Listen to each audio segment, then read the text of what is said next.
양기자 장편소설 모순 제2장 거짓말들.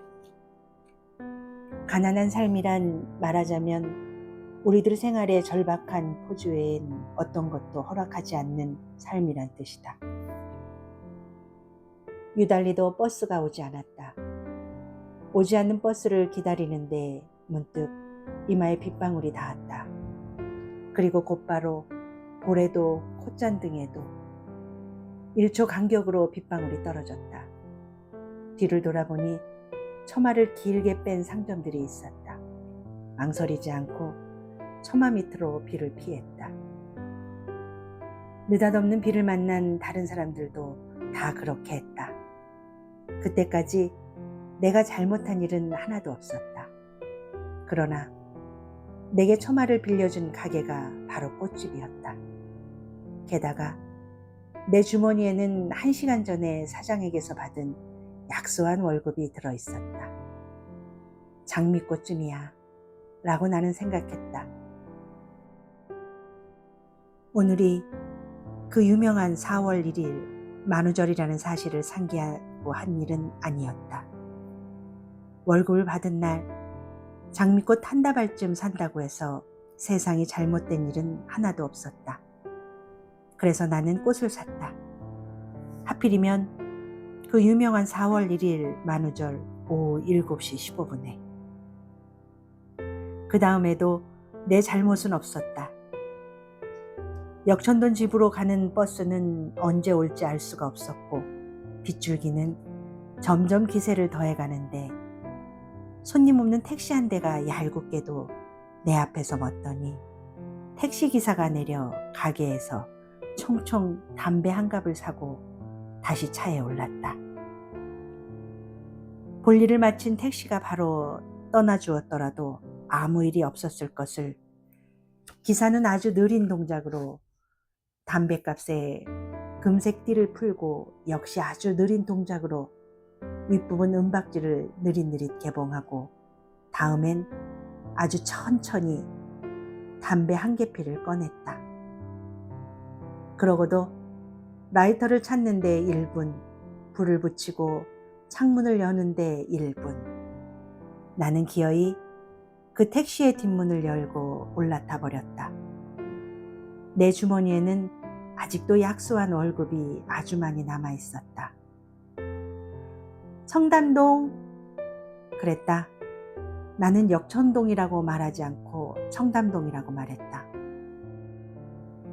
아무도 이유를 묻지 않았지만 나는 스스로에게 그 까닭을 말하지 않고는 못 견디는 사람이었으므로 이렇게 자신에게 해명했다. 강북의 여청도까지 택시로 가는 일은 낭비였고 기본 요금으로 해결할 수 있는 청담동을 가는 것은 순리에 맞는 일이었다고. 우중에 빨간 장미 꽃다발을 들고 헤매는 것은 장미꽃에 대한 예의가 아니라고. 4월 1일 만우절 저녁에 내가 취한 행동은 이제까지 자세히 설명한 것처럼 모든 일이 다 우연이었다. 나는 가만히 있었는데 우연히 자꾸 나를 그렇게 몰아갔다. 버스가 그랬고 비가 그랬고 장미꽃이 그랬으며 마지막에는 택시기사가 그 우연을 완성시켰다. 자로잰 듯이 빈틈없는 우연, 거짓말이 아니다. 만우절이긴 했지만 아니 만우절이니까 더욱. 아이고 그런 거짓말이 어딨어요. 50여 년 전 오늘 나의 할아버지가 산부인과 의사에게 던진 그 말씀은 야단스럽게 손수레까지 쳐가면서 거의 외치듯이 던진 그 말씀은 아주 오랫동안 집안 사람들에게 우스갯소리로 전해졌다. 외할아버지는 그것으로도 모자라 거기다 한 말씀 더 보탰다. 만우절이라고 의사들까지 거짓말하면 됩니까? 딸 쌍둥이가 나왔다는 의사의 점잖은 정가를 대뜸 거짓말로 몰아붙인 외할아버지는 한꺼번에 둘씩이나 생긴 딸 자식을 실물로 보고도 한참 동안 믿기지 않는다는 표정이었다. 외할아버지는 하필 그날이 만우절이라는 사실을 못내 석연찮아했었다. 그럴 만도 했다. 외할머니는 결혼 후 5년 동안이나 아이를 못 낳고 있다가 겨우 임신을 했는데 10달 내내 아주 빈약한 배를 내밀고 다녀서 외할아버지로 하여금 진정 임신인가 하는 의심까지 하게 만들었다는 것이었다. 그런 뱃속에 딸 자식이 하나도 아니고 둘씩이나 들어앉아 있었다니 만우절의 싱거운 장난도 아니라면 그러면 이것은 횡재인가 횡액인가. 그리고 25년 뒤에 4월 1일 딸 쌍둥이를 한날 한시에 혼인시키는 결혼식장에서 외할아버지는 이렇게 말씀하셨다고 했다. 한꺼번에 주신 자식이니까 보낼 때도 한꺼번에 보내야죠. 거짓말처럼 오늘 깨끗하게 치워버리기로 했습니다. 이로써 외할아버지는 쌍둥이 딸들 일생에 가장 중요한 두 기념일을 4월 1일 하나로 묶어버리는 아주 특별한 일로 채우신 분으로 후손의 영원히 기억되었다.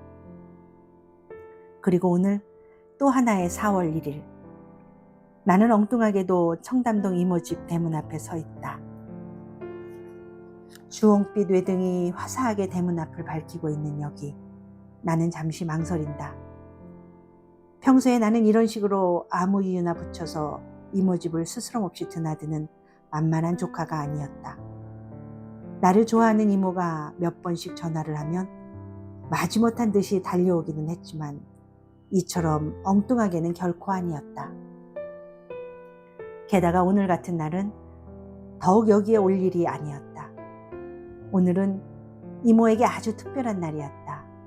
생일과 결혼기념일이 겹친 날. 이모에게 특별한 날이면 나의 어머니에게도 똑같이 특별한 날일 수밖에 없었다. 그것이 두 사람의 겹친 운명이었으니까. 그런데 나는 집에 있지 않고 여기에 있는 것이었다. 할 수 없는 일이었다. 어차피 여기에 와 있고 더더욱이 장미꽃을 들고 어머니에게 간다는 것은 말이 안 되는 일이었다. 우리 집에선 그랬다. 그런 일은 있어서도 안 되고 있을 수도 없는 일이었다. 장미꽃을 주고받는 식의 삶의 화려한 포즈는 우리에게는 전혀 익숙하지 않았다. 가난한 삶이란 말하자면 우리들 생활의 절박한 포즈 외엔 어떤 것도 허락하지 않는 삶이란 뜻이었다. 이모는 집에 있었다. 그러나 완벽한 외출 채비가 5분 뒤 이모가 대문 밖으로 나갈 것이라는 사실을 확실하게 밝혀주고 있었다. 세상에, 너한테 오늘 같은 날 이처럼 아름다운 꽃다발을 받다니. 이 꽃 먼지가 되어 쓰러질 때까지 나 영원히 간직할 거야. 정말이다. 두고 봐라. 이모는 그런 사람이었다. 무엇이든 확실하게 표현해서 나처럼 모호한 잡념에 휘말려 있는 인간의 머리조차 불현듯 선명하게 헹구어주는 이모. 이모가 영원 혹은 간직이라는 단어를 스스럼 없이 사용하는 쪽이라면 엄마는 이익 혹은 계산이라는 말을 하루에도 수십 번씩 거침없이 해대는 쪽이었다. 그렇지만 이익이 많아 계산할 것이 평생 넘치는 쪽은 당연 이모였다. 그런 이모가 꽃다발을 벽난로 위에 얹어둔 다음 급히 내 손을 끌었다. 자, 가자. 심심한 이모부랑 심심한 외식을 하기로 했는데 진진이가 왔으니 흥미진진한 저녁 만찬이 되겠구나. 갈 거지? 그렇지? 이모 말대로 이모부는 몹시 심심한 사람이었다. 이모도 그런 뜻으로 말했겠지만 심심하다는 것은 사람이 싱겁다는 뜻이 아니라 모든 일에 예외가 없어서 언제라도 예측이 가능하다는 의미였다. 결혼기념일이 오면 단 한 번도 잊지 않고 외식과 선물을 준비하는 남편. 견고하고 성실하게 가족과 집을 지키는 남편. 이모부는 그런 일들이 너무나 당연한 것이어서 아내에게 생색을 낼 필요조차 못 느끼는 남자였다. 그러므로 내가 결혼기념일과 아내 생일이 겹친 이날에 특별한 외식에 끼어든다고 해서 감정을 다칠 이모부도 아니었다. 나는 어쩐지 이모의 청을 거절할 수가 없었다. 나는 이모가 원하는 대로 하기로 했다. 이모가 운전하는 차를 타보는 것은 정말 오랜만이었다. 어려서는 자주 이모의 차에 담겨서 이모 집으로 옮겨지곤 했었다. 다급할 때 어머니가 할 수 있는 유일한 구조 요청은 이모에게 전화를 하는 것이었다. 이모는 언제라도 불평하지 않고 달려와 나와 어린 동생을 자기 집으로 피신시켰다.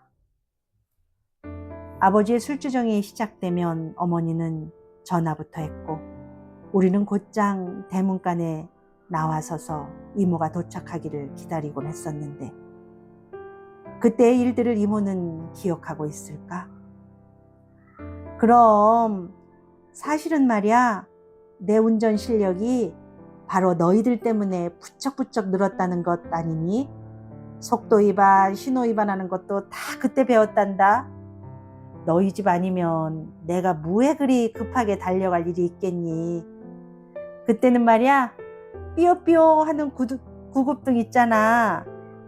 그걸 하나 살까도 생각했었는데 너희 이모부가 반대해서 못 샀지.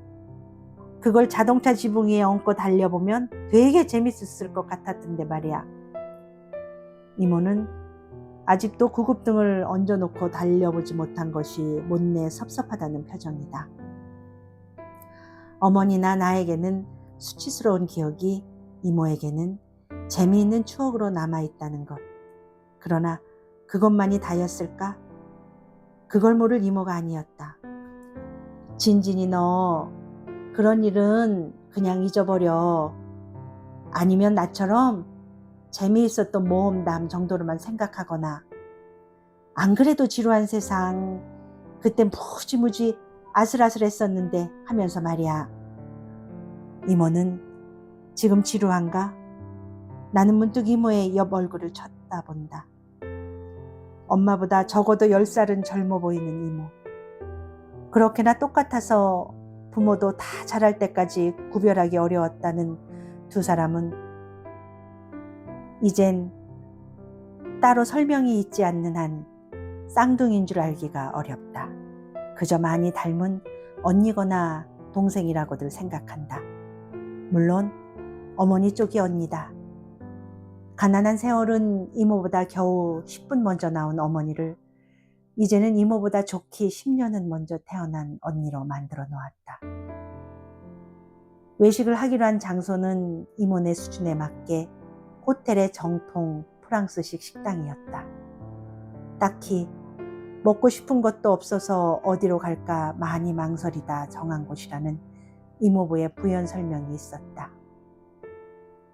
우리 집에서의 외식은 물론 그것마저 1년에 몇 차례 불가한 일이지만 망설임 한 번 없이 단호하게 돼지갈비집이었다. 고기 타는 연기가 식당 밖까지 자욱하고 맛좋기로 소문났다는 어머니의 자랑처럼 방마다 사람들이 가득 찬 그곳에서는 먹는 일도 노동이었다. 쉴 새 없이 고기를 뒤적이고 연기를 피해 이리저리 자리를 옮기고 볼에 미어지게 싸놓은 상추쌈으로 격렬한 입운동이 불가피한 거기. 남동생과 나와 어머니는 전쟁터 속의 병사들처럼 묵묵히 그러나 죽을 힘을 다해 돼지고기와 싸우다 거의 지쳐서 식당을 나오곤 했었다. 하지만 여기 이모네 외식은 달라도 한참 달랐다. 예약석으로 자리를 안내하는 웨이터의 몸에서는 달짝지근한 향수 냄새가 풍겼고 어딘가에서 직접 연주하는 듯한 잔잔한 피아노 음은 우아한 선남 선녀들이 앉은 테이블 사이를 나지막하게 흐르고 있다. 티끌 하나 묻지 않는 식탁보랄지 꽃처럼 접혀진 냅킨 같은 세련된 테이블 세팅에 대해서는 더 이상 말하고 싶지 않다. 약속 시간에 정확히 도착한 이모부가 익숙하게 주문하고 마침 맞게 하나씩 나오던 그림 같은 요리에 대해서도 더 이상 말하지 않을 참이다. 그런 것들에 대해서 주눅들어 하던 나이는 이미 지났다. 내 주머니 속에 아직도 많이 남아있는 약소한 월급으로도 얼마든지 이 식탁을 책임질 수 있으니까. 다만 그렇게 하지 않을 뿐이니까. 대신 이모부에 대해서는, 아니 이모와 이모부가 빚어내는 풍경에 대해서는 할 말이 좀 있었다. 술은 와인 2잔 정도, 담배는 건강에 해로운 것이므로 당연히 피지 않고, 아침마다 운동 1시간은 중년 남성에게는 필수니까 어지간해서는 빠뜨리지 않고 실시. 매사가 이토록이나 반듯한 이모부는 역시 이모부답게 결혼기념일과 생일 선물로 작은 보석상자 하나를 마련해왔다. 이런 색깔을 내는 흑진주는 세계적으로 귀하대요. 세트로 하려다가 내년을 위해서 반지만 샀어요. 마음에 들면 좋겠네. 이모부의 다정다감한 말씀. 고마워요. 물론 마음에 들지요. 당신이 고른 건데. 거의 연극 대사처럼 술술 흘러나오는 이모의 답변. 애들 없이 맞는 결혼기념일이 벌써 몇 년째지? 아내의 와인잔에 살짝 자기 잔을 부딪히며 묻는 이모부. 유학 보낸 주리와 주혁이 이야기다. 거의 10년이 돼가죠. 그 대신 오늘은 우리 진진이가 참석했잖아요. 아까부터 이모부보다 나에게 더 신경을 쓰고 있는 이모가 대화 속에 나를 끌어넣는다. 그렇군. 회사는 잘 다니고 있지? 간신히 나에게 관심을 돌리는 이모부. 네, 덕분에 좋은 직장을 구했다고 엄마가 늘 고마워하세요. 자기 마누라하고 자기 자식밖에 모르는 사람이 웬일이냐고 이모부가 구해준 내 취직자리에 대해서 시큰둥해하던 어머니를 왜곡시키고 있는 나. 이 와인 당신을 위해 아까 예약할 때 특별히 주문한 거야.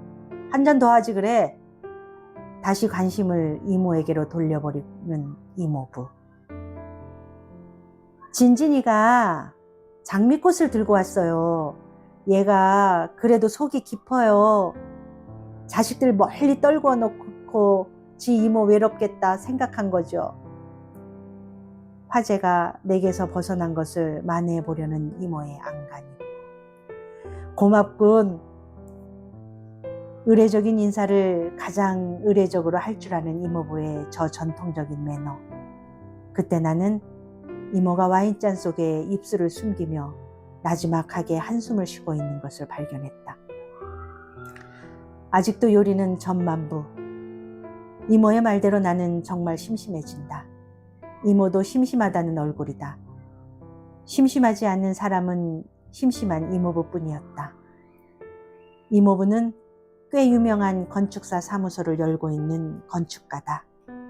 주로 업무용 빌딩들을 설계하고 있는데 경제적이고 실리적인 공간을 추구하고 형상화시키는데 탁월한 솜씨를 발휘해서 설계 주문이 끊이지 않는다고 했다. 일감이 밀린다 해도 이모부가 가족을 등한시하면서까지 일을 해야 할 이유는 없었다. 이모 말에 의하면 이모부는 고객과 상담하고 설계의 윤곽만 잡아주면 나머지는 10명이나 되는 직원들이 다 알아서 한다고 했다. 말끔한 양복 차림으로 출근해서 오후가 되면 정확한 시간에 퇴근하는 하얀 얼굴의 이모부를 생각하면 명함에 찍힌 건축가라는 호칭은 아무래도 낯설었다. 이모부한테서 나는 한 번도 먼지와 고함과 철근과 콘크리트의 흔적을 찾지 못했다. 그래도 이모부는 틀림없는 건축가다. 다소 심심한. 나는 지루하게 계속되는 식사 도중 틈틈이 주변의 테이블들을 돌아보았다. 그 많은 테이블마다 어쩌면 그리도 한결같은 평화만이 존재하는지 의견이 엇갈려 쥐고 있던 술잔을 하다못해 무릎 위에 냅킨이라도 집어던지며 목소리를 높이는 손님은 단 한 사람도 없다. 나지막한 피아노음, 나지막한 대화, 나지막한 음성으로 손님을 응대하는 웨이터들. 나는 잠시 잘 관리되고 있는 대형 수족관 속에 들어앉아 있는 기분이고 씹고 있는 고기 맛을 잃을 정도였다. 돼지갈비집의 그 어수선한 분위기, 반드시 한 패의 손님 정도는 술병을 내던지고 접시를 뒤집어 쓰는 싸움판을 연출하던 거기.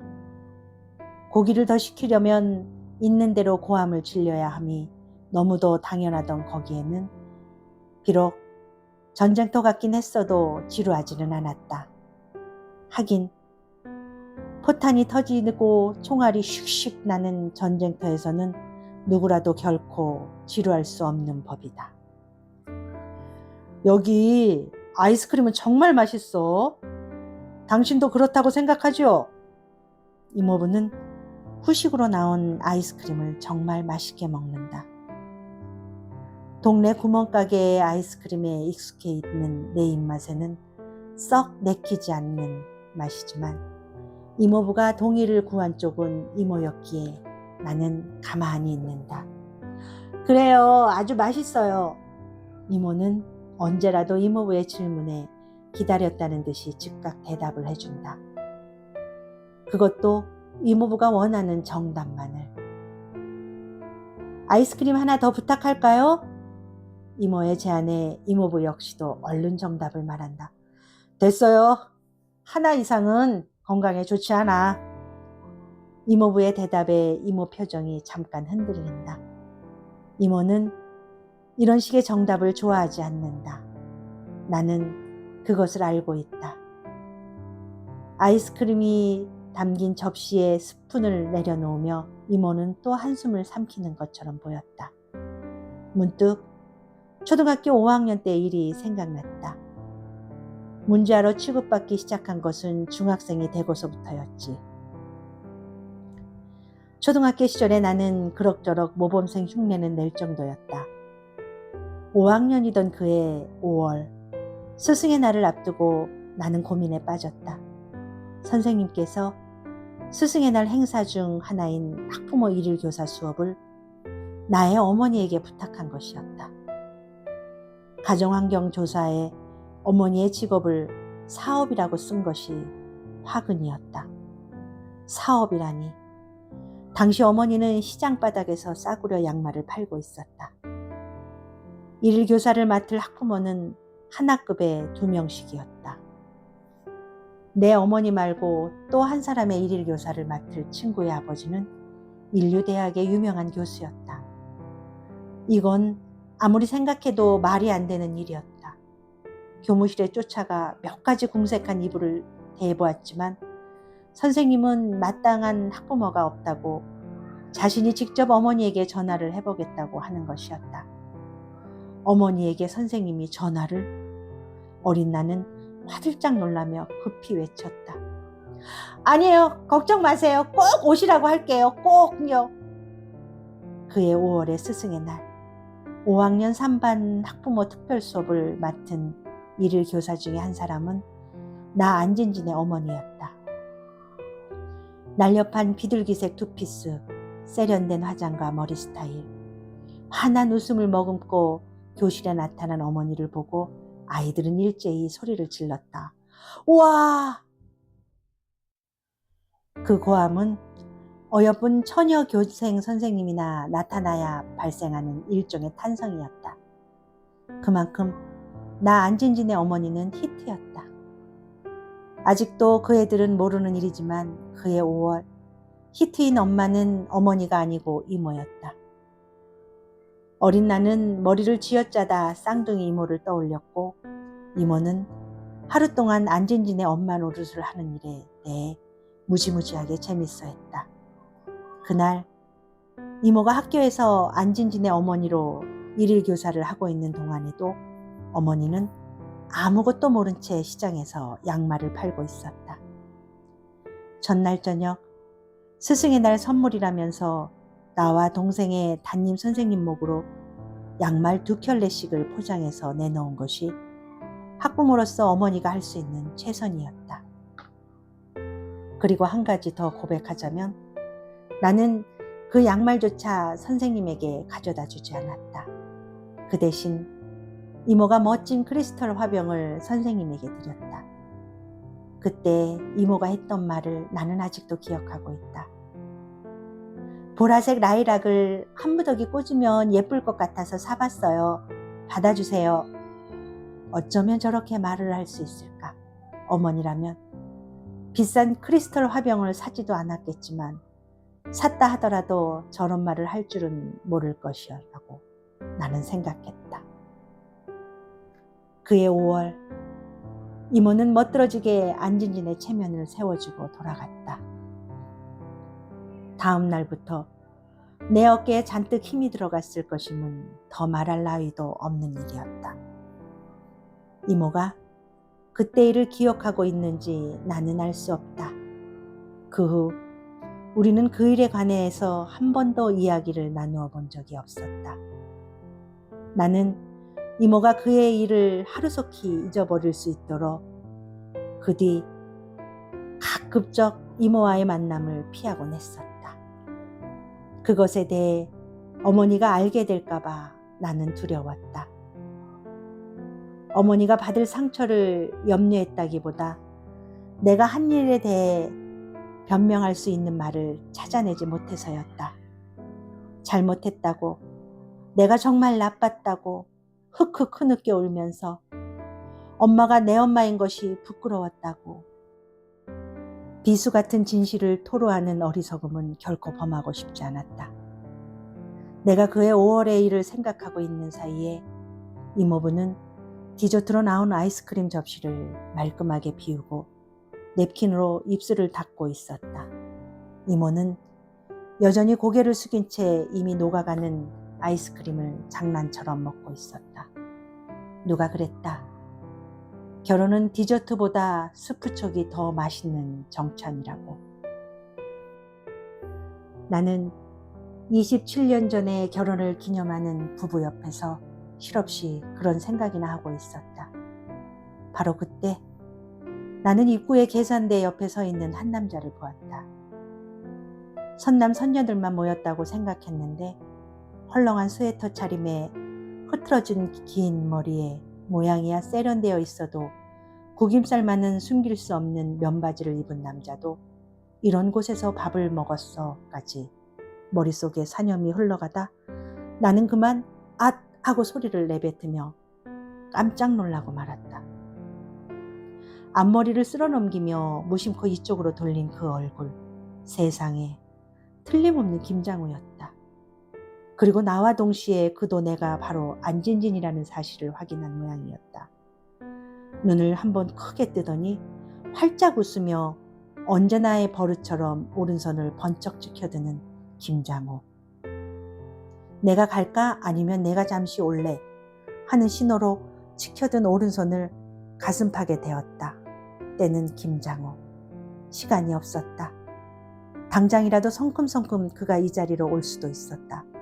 잠깐만요. 나는 냅킨이 바닥에 떨어진 줄도 모르고 급히 그에게로 갔다. 웬일이에요? 웬일이야? 우리는 거의 동시에 서로가 서로에게 물었다. 왜 그랬을까? 왜 화려한 호텔의 프랑스식 식당에서 만난 것을 두고 그리도 절박하게 웬일이에요? 라고 물었어야 했을까? 그러게 말이야. 긴급 투입된 임시 가이드라거나 할까? 창호 형 호출 받고 나 이제 막 왔어. 자기 대신 용산 어디에 저 손님 좀 모시라고.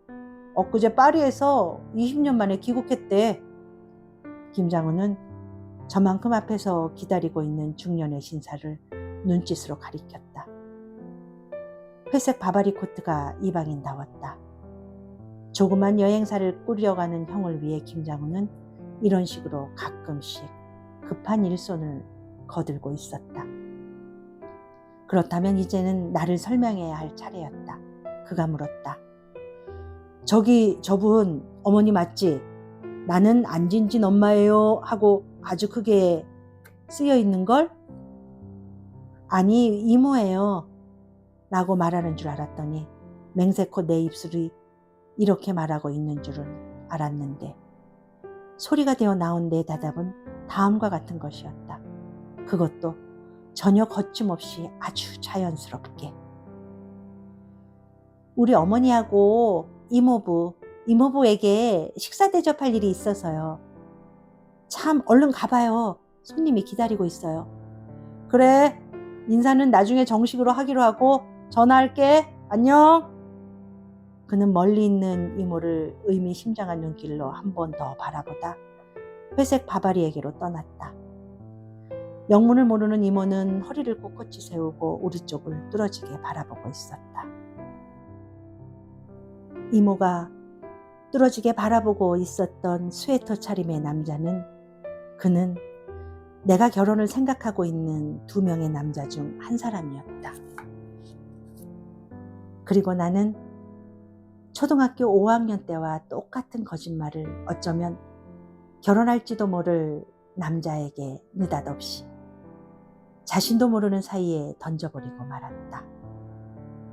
그 유명한 4월 1일 만우절 밤 9시 20분에 이 거짓말